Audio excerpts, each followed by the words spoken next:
আসসালামু আলাইকুম। সবাইকে মহান স্বাধীনতা দিবসের শুভেচ্ছা।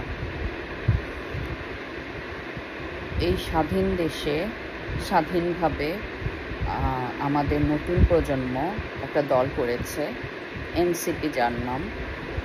সেই দল একটা চমক দেখালো।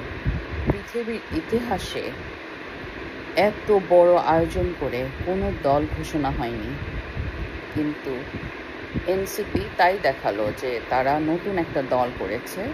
যেই দল ঘোষণা করলো বিশাল আয়োজন করে, অনেক টাকা পয়সা খরচ করে।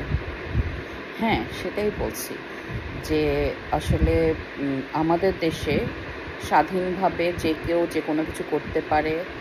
ভালো কিছু করলে আমরা তাকে অবশ্যই অ্যাপ্রিসিয়েট করি, সবসময় শুভকামনা দেই।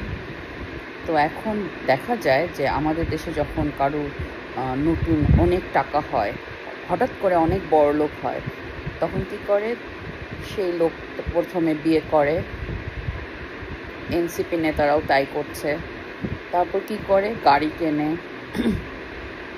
বিশাল লটবহর নিয়ে অনেকগুলো গাড়ি নিয়ে এনসিপি নেতারাও শোডাউন করছে। তারপর কী করে, রাজনীতি করে। এনসিপির লোকজন তাই করছে।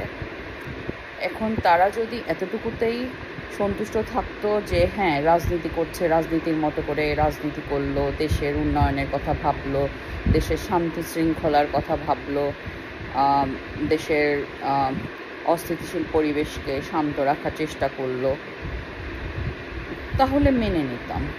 কিন্তু এখন চারপাশে